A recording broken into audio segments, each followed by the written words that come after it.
Hello, this is Tisha Copeland at Not Your Mama's Quilt Store, and if you bought an Elna 550 eXperience, it's time for you to clean out the bobbin area and get all that dust put away.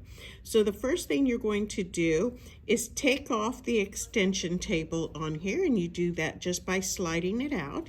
Then go ahead and take off the foot, and you do that by pressing this little button back here, and the foot drops.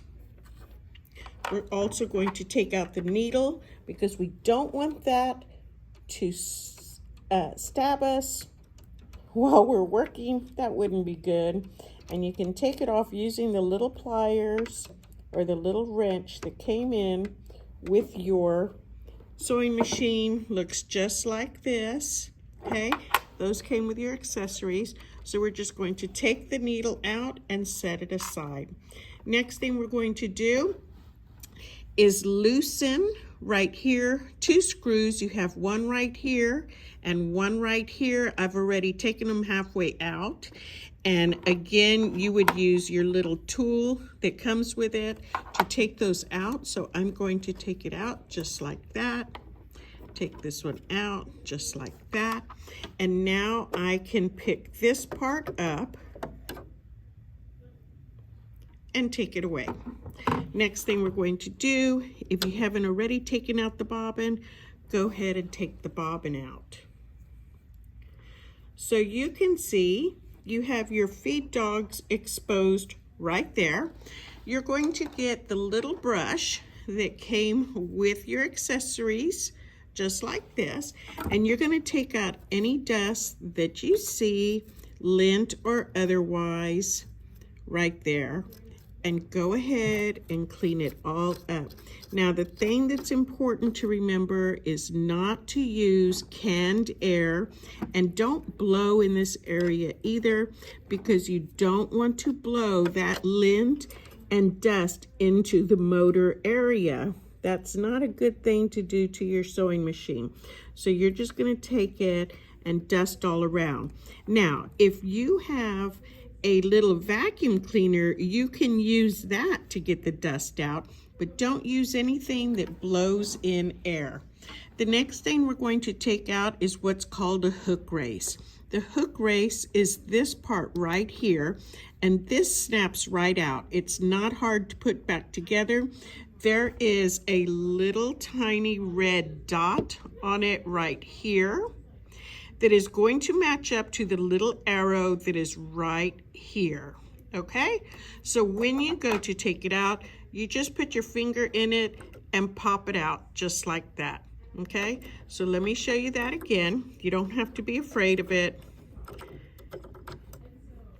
All you do, put your finger right in here and slide it out. And now you can see there's a lot more dust right down here, and this is where I want to go ahead and use my little brush again to pick up that dust and get all the way around to get that dust out of there.